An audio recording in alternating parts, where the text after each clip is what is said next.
It started with the hardest punch I ever took, not physically but emotionally.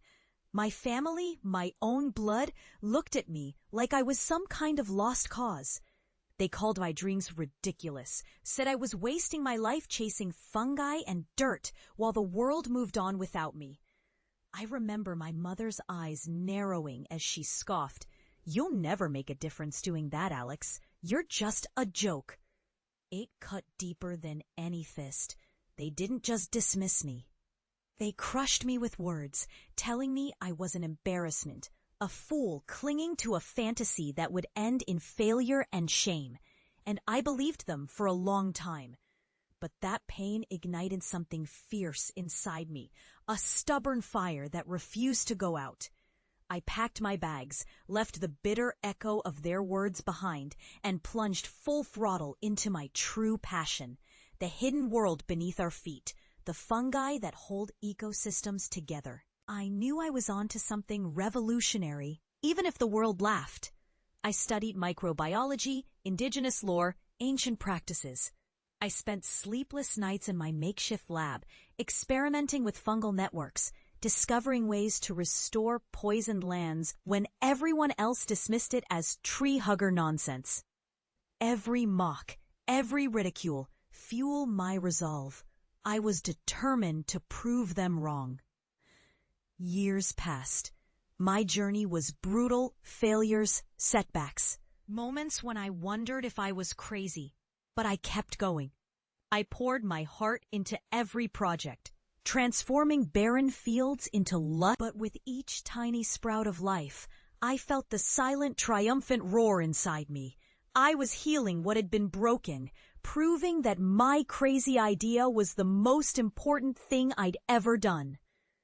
And then came the day I returned home, not as the outcast they had mocked, but as someone who had reshaped worlds with fungi, with hope, with resilience. I stepped onto the porch of that old house, carrying the weight of years of silence, doubt, and relentless effort. My family was there, faces strained with curiosity, suspicion, maybe a hint of shame.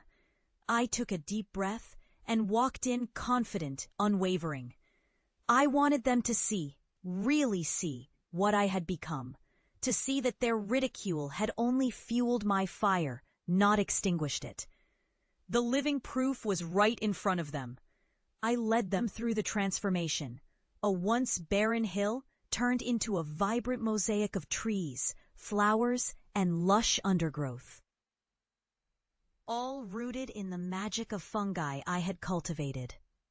I watched their eyes widen in stunned silence as I explained the science, the indigenous wisdom, the years of dedication. And then, finally, my father looked at me differently, a flicker of respect breaking through his hardened stare.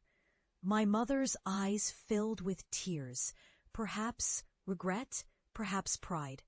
I saw my journey reflected in their faces, the impossible made real, the mockery turned into admiration.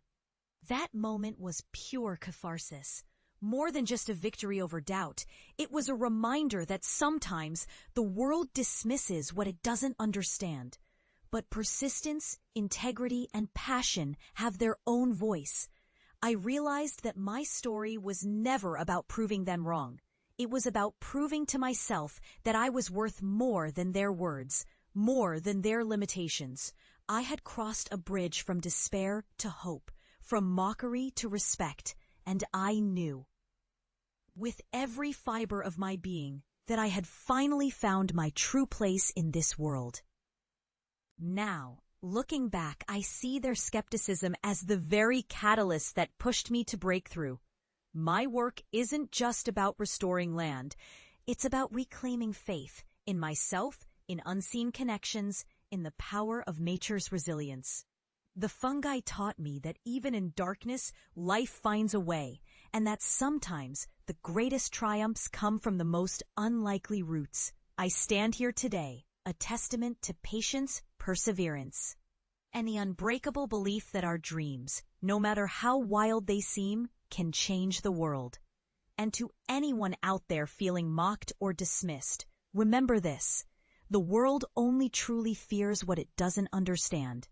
Let that fear become your fuel. If I learned anything, it's that failure and ridicule are merely stepping stones if you refuse to give up. That's the real lesson. The future belongs to those who believe in their dreams long after everyone else has given up. I am living proof of that. The land is healing. My critics are silenced, and I finally become the person I was always meant to be.